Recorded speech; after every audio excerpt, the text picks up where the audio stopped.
6-7.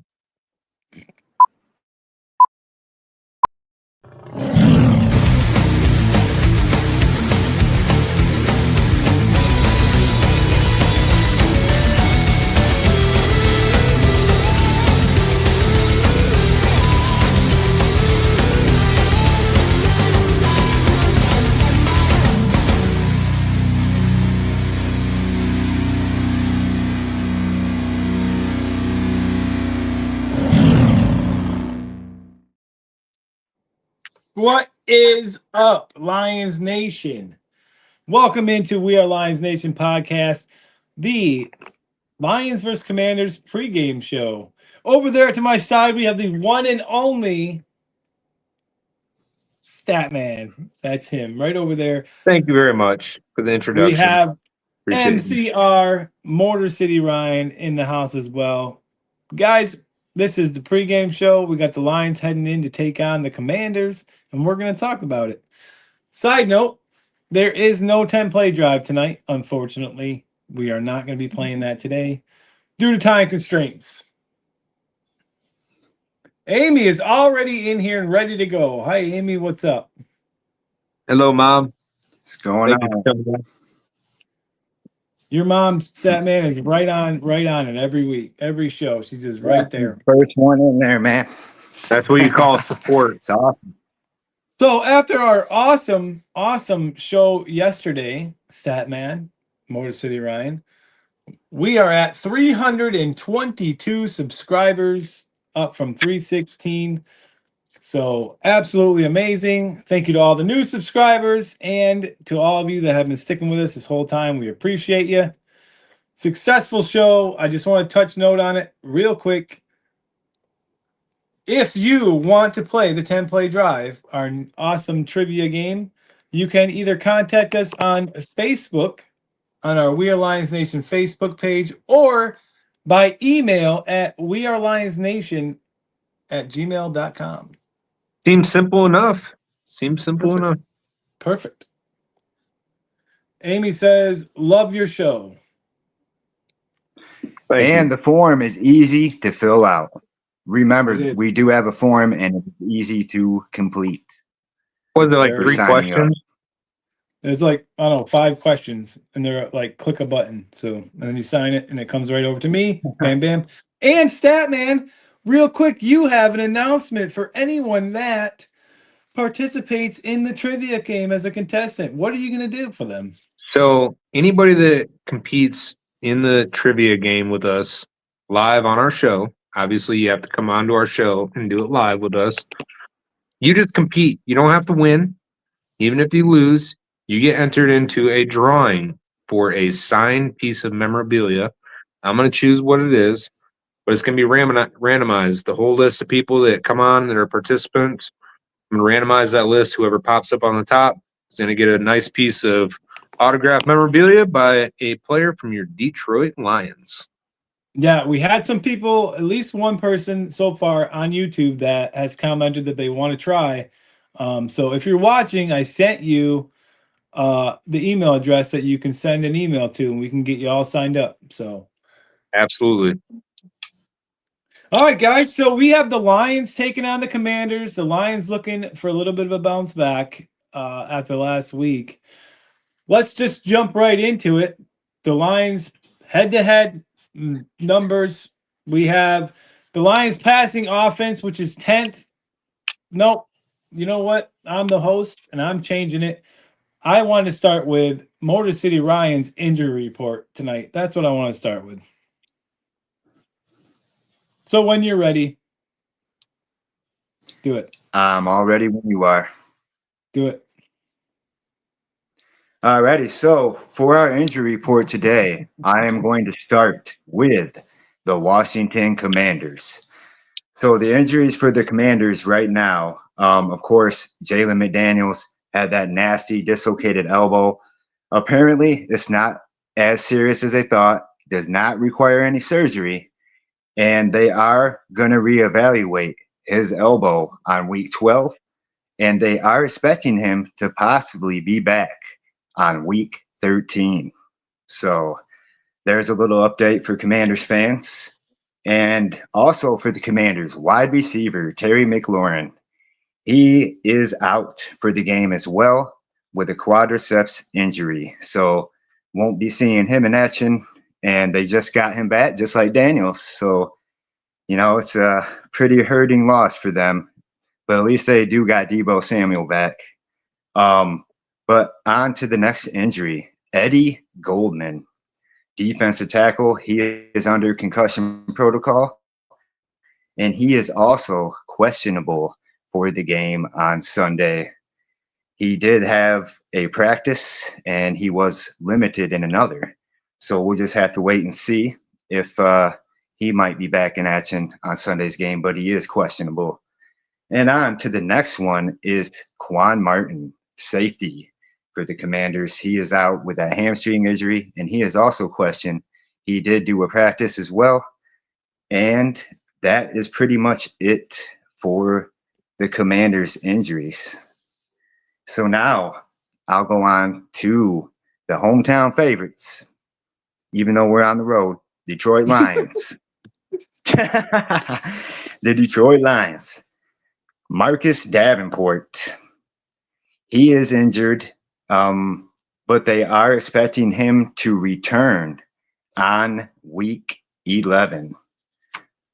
He is out with that chest injury. So that's going to be a big return, a big frontline guy that we could use.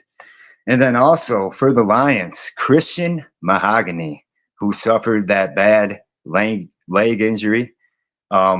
He is expected to be out until December, according to Dan Campbell, late December. But there has been an update about it. He is expected to possibly be back week 14. So that would be good if we can get him back in early December and not late. So that's going to be awesome for the Lions.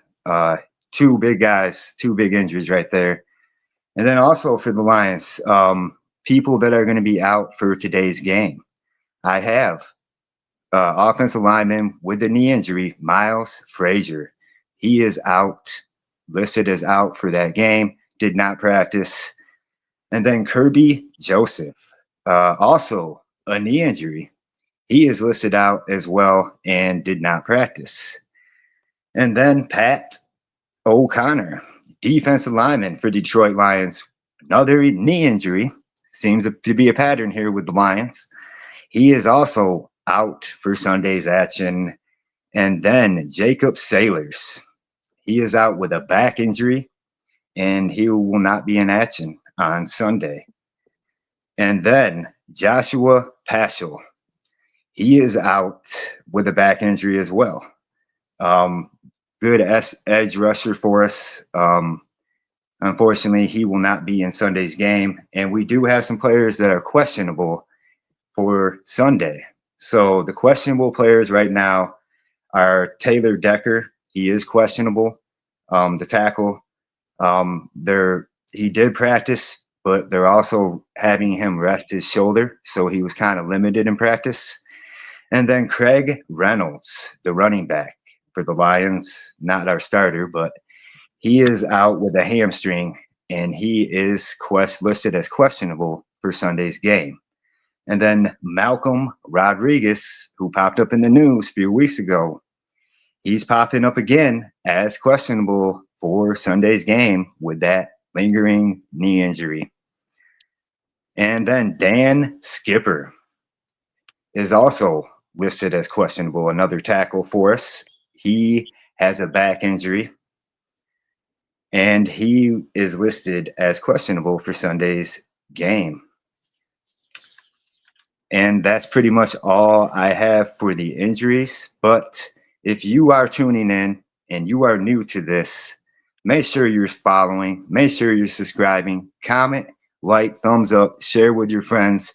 We appreciate any support here on We Are Lions Nation. Excellent job, Ryan, on your injury report. Statman, I'm going to go up to you. There was some good news there, I guess, for the Lions with getting Davenport back possibly. And it sounds like with Malcolm limited in practice, that's good news too. What was your thoughts on the injury report? Well, Kirby Joseph being out, that's, obviously a big hit for us. And have we figured out who is replacing Mahogany at left guard? Who's going to be playing that position? I'm kind of curious about that. It's going to be a big hit for us because we were already having miscommunication problems on the interior offensive line. So having a new piece in there, trying to fit in, might have some of the same issues. I hope not. And then Malcolm Rodriguez, man, like Rodrigo, baby. I'm ready to see him back on the field. So hopefully he's good to go. And then obviously Taylor Decker, he's been battling that shoulder injury all year. So it kind of made sense them limiting practice with him. So excited to see him back on the field, hopefully. And one thing that I noticed on the injury report is Penei Sewell was not listed on there. So that's good news for us on the right side. At least we got him back. And Yeah, other after than that was a Yeah. scary, what could have been bad. So Other than not that, seeing I don't him see anything else that really surprises me or anything. Yeah. Sorry, and to P-Dubs. Oh. P-Dubs. P-Dubs. 6-7. Yeah, and to kind of touch on what Statman was saying about who's going to replace Mahogany, I'm thinking maybe they put Dan Skipper, over there in Mahogany slot. They're both offensive tackles, so maybe they just move him over, to fill in. But he is, questionable, like I said. But if he's, coming back, might be a fill-in right there. He's already a veteran guy that can, block for our line. That would be my best bet, I would say, is maybe try to throw Dan Skipper in there somewhere. Yeah, it's Yeah, possible. I'm trying to look right now, Statman, to see if I can get an update on that, but On the updated depth chart. just to see if I can see who's replacing him. Yeah, it's interesting to know, when you got injuries like that, and that injury is recent too, so that's a big hit for us. And then Taylor Decker also injured in that same game that we lost. I know we picked up what's his name? Connor? Joshua Paschal is another hit for us too. He's a decent, solid edge rusher. He's been out all year though, so it kind of Pretty didn't much. it wasn't really like a surprise to me, I guess. Yeah. I figured we might have already knew that one, but I was just listing it anyway. Yeah, it's got to be listed either that way. happened back in September or something? Pascal's been battling injuries since he's been on our team, and he's kind of injury prone. So, I mean, when he's I don't know healthy, if this is it, but they are talking a lot about this rookie offensive guard, Miles Frazier. yeah, he's listed out. Ryan Yep. gave him on the injury report. Oh, okay. He's out. They were talking about how he was finally able to practice, but I didn't know if that was the guy that. Either way, it's hard. I'm not getting anything clear on who is going to be in that spot. Yeah. I mean, he's listed as out for Sunday's game, but that doesn't mean he couldn't be there next week. So I think between Dan Skipper and Frazier, one of those guys is probably going to have to fill in that slot. Would be my guess, but we'll see what Dan Campbell and the Lions, officially choose to do here. It seems like they would have it, because it's Saturday. The game's tomorrow. Seems like you could find it. You're talking left guard right now? Yeah. Yes. So yes. They have Coyote is his name. Is that how you say it? You know what I'm talking about? Yeah. Waska? I have no idea how to say that guy's name, but that's who they have listed as a starter. Kowalski, I think it's Kowalski or something like that. No, it's Awosika. Oh yeah, I don't know how to pronounce that name neither. Sorry. Statman, how do you say it? You're the one that always knows. Awosika. Thank you. I've never even heard of him. We would have both. That's who the Lions have in their depth chart right now at left guard, listed as left guard for the game. Okay. I'm confident in that. He's pretty good. Either way, now that we figured out that, Now we can move on. I didn't Hey, man, pronounce I the just name like right. to- We're already halfway through the show. I just like to have the right information for everybody. So, Exactly. all right, guys. So we have the Lions passing offense, which is ranked 10th, going up against the Commanders pass defense, which is ranked 24th. The Lions run offense, which is ranked 12th, against the Commanders run defense, which is ranked 15th. We're going to start right there with the Lions offensive side. Statman, I'm going to go to you first. We've seen the numbers last time the Lions came out to play against the Vikings. It looked similar to this, but we didn't have the outcome we thought we were going to have. So what's your take? Lions offense, Commanders defense. Well, I mean, looks good on paper. The only thing that looks like they match up on paper is our run offense versus their run defense. But they're battling injuries as well in their secondary, so see how they hold up against our offense, which is very potent, as long as we can block. So that's the biggest question mark for us on offense right now, is that O-line and their play. So Dustin's in the house, says, yo, what's up, Dustin? Yo. Welcome in. What's up, Justin? Yeah, so I thought that was interesting because you are right. We have the 12th run offense against the 15th run defense. So I'm going to wait for what I'm going to say because it goes along with your key matchup. I don't want to ruin that. We have the Commanders pass offense, which is ranked 20th, versus the Lions pass defense, which is ranked 2nd, against the Commanders run offense, which is ranked 13th, against the Lions run defense, which is ranked 8th. Motor City Ryan, again, we've kind of seen this last week. The Lions look better on paper. What do you think? Commanders offense against Lions defense this week. Yeah, I think we should be able to win this game. Looking at it on paper, you would think we win this game. And the one thing, the key for us on both sides of the ball, I want to touch on is we can't come into this game and give 10 penalties. If I want to see 4 to 5 penalties, no more this game. We should not have any more than 5 penalties this game. If we go over that, we're just giving away too many yards.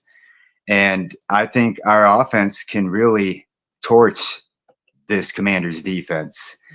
They don't really have a stacked up star power like the Lions do on our side. So, and we got stars on this offense. Amon St. Brown, Jameis Williams, Jamar Gibbs, Jared Goff gunning the ball out there. I think we should have a decent day with our pass and running game, the way this looks on paper. And P-Dub says, if the Lions drop this one, it's time to worry. I'm going to get back to that. But, Statman, I want to go to you first because I still have this thought in my head. Your key matchup this week is the Lions offensive line against the Commanders defensive line. And that kind of fits with the head-to-head that first round. So why don't you jump into that a little bit? yeah, like I was saying, communication on the offensive line is going to be key. Just like John Morton, the offensive coordinator, has said publicly, he can draw up any play that it would work effectively any day of the week. But if there's guys not doing their assignment, especially on the offensive line, and the quarterback doesn't have time to make his reads throughout the play, it's not going to work. No matter what you draw up. Ben Johnson could be the offensive coordinator right now, let's just say from last year. Offensive line's not blocking properly and not doing their job, the plays aren't going to work. I mean, you have to have the offensive line to play well, and that's why I say it's the key matchup in this game, because the last couple games has been pretty rough offensive line wise, and until they get that together, I don't know if they're going to win. I mean, we have to see that for them to win, so that's why it's the key matchup. Our defense is solid. Everybody else on our offense is solid. And, you know, the penalties, like MCR was saying, you can't have penalties and expect to win. You can't just keep shooting yourself in the foot. You got to have a clean game, offense, defense, and special teams. Our special teams gave up big yards and big moments too. So we just got to be sound all the way around, and we got this game. So Yeah, I like what you said there. And, without the offensive line playing well, nothing functions for the Lions. When the offensive line is playing top notch, the Lions are a whole different team. But I really like what you said, that point you made. They can't do anything without the offensive line playing well and doing their assignments right. And I like that you brought up Morton saying that, because a lot of people were putting that on him. Oh, we got Jim Bob Cooter back, or some, I've seen comments like that and all this and all that. And it's like, it's not Morton's calling the plays, but they got to execute them. If they're not executing them, what can he do? Like, it's not on him. It's on the players in that case. Dustin says Lions defense about to go crazy without Daniels, and then backups in the Motor City, tough as they come. Yes, I agree. And the thing is, trying to think of what I was just going to say now. I think I lost it, but God dang it, I hate that. Brain fog, man. Look, Ryan, we're live, so you really got to Yeah, I tone it know. down. We can't have mistakes when we're live. We don't do that on the show. one thing I want to know. bring up is Like Penny you. Sewell's got some extra motivation in this game because he was really pissed about how the Yeah. offensive line played. So It just came to me now. Yeah, I mean, if you look at this offensive line, we can't expect these second, third string guys to come in there and play like Christian Mahogany or Taylor Decker. We can't expect these second, third string guys, and when we get down to guys like that, it affects our whole offensive game plan. Our running game, you've seen it in Minnesota. Running game's lacking, passing game's not that good. And then we're confused. We veered away from what was working for us, tried to do something else, and then that didn't work. And our offensive line just collapsed. We just gotta, it's kind of hard to expect a third string guy to step up to the plate, and play just as good as this guy, So that's what's hurting us. I am going to first. Dustin said it all starts up front. I gotta disagree a little bit with you on that one, MCR, just because in Detroit there's a next man up mentality. If you're second in depth chart or third in depth chart, you're expected to go out there and do a job that you practice doing all week. So going out there and missing assignments and things like that, you got to clean that up as a player. Your obligation is to go out there and play the best you can. And the mistakes we've seen last week, that stuff just can't happen. well, and it's not just all week; it's your whole life since you were playing elementary school, high school football, college football.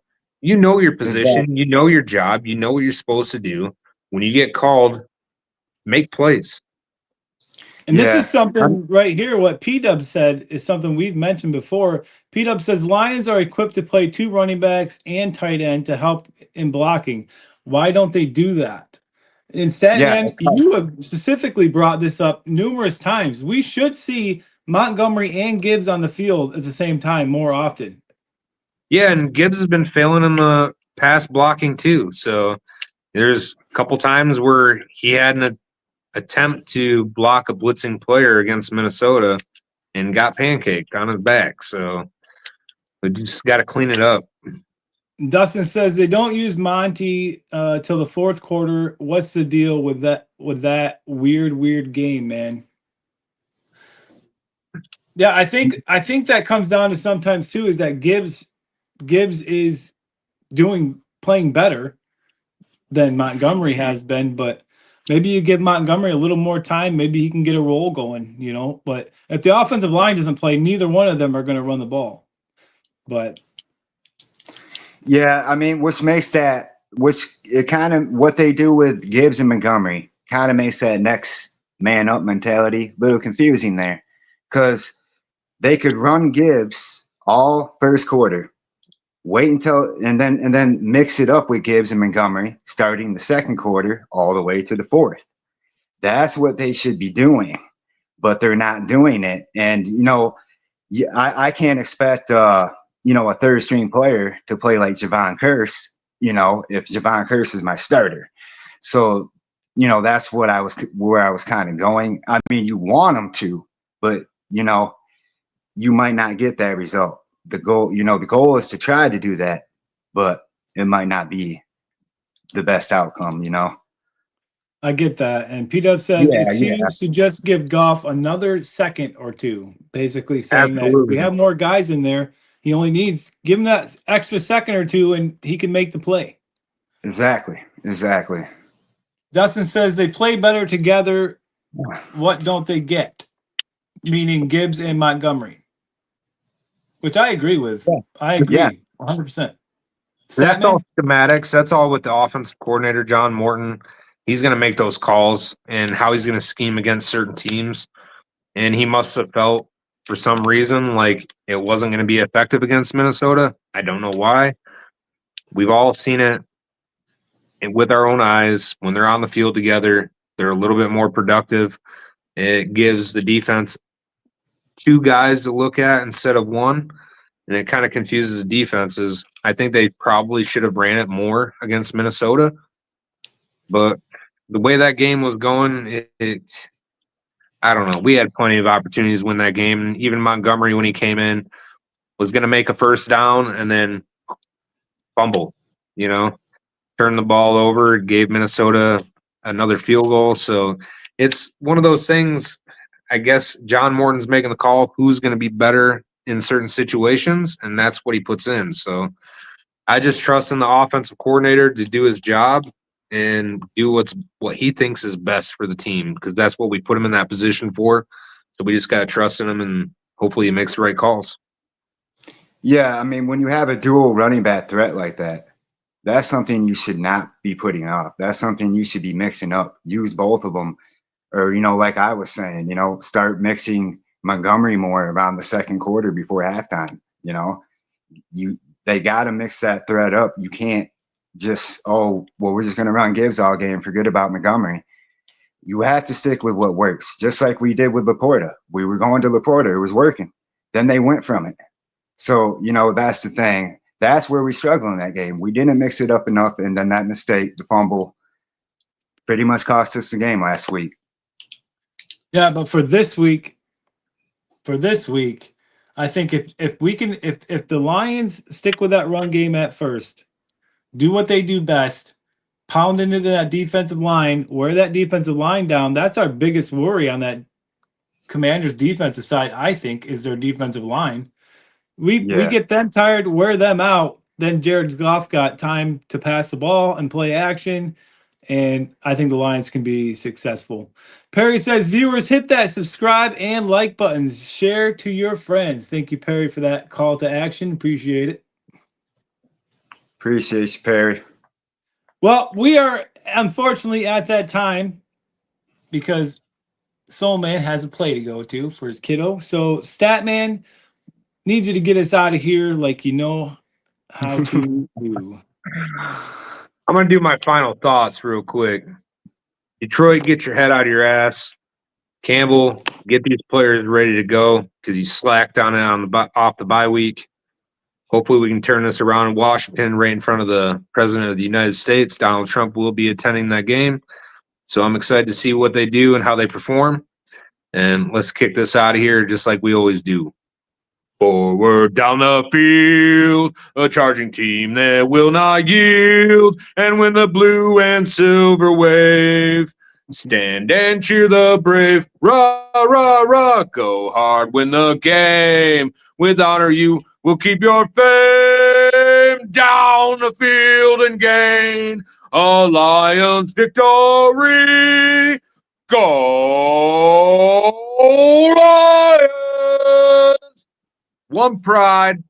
Thank you all for watching. We are Lions Nation Podcast. We cannot leave. I'm not leaving without putting this up because Well, we I got know that. I'm just saying my final thoughts, man. We got a new Thank my comment from a team. new viewer, man, so I didn't want to miss it. I've seen the Lions team play bad because they didn't like the coach. I'm talking about they didn't like Patriots.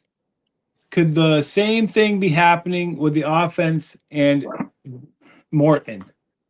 I don't think so. I mean, you're going to get my opinion right now. I don't think so. John Morton's had this offense clicking better than Ben Johnson's offense up until these recent losses. Statistically, Goff has been playing better under Morton. So I think it's just a matter of guys coming in and being ready. And that all falls on the coaches too. So I think they just weren't ready coming off the bye week, coming off that rough loss, and they just threw a goose egg. I mean, I just think their heads weren't in it. Yeah, and thank you, Roscoe, for your comment. If you have not, please hit that subscribe button and like and share. On that note, this has been We Are Lions Nation podcast. That over there is my good buddy Statman with his final thoughts. Loved it, Statman. MCR always bringing the great insight. And we will see you guys Monday. Peace. Peace.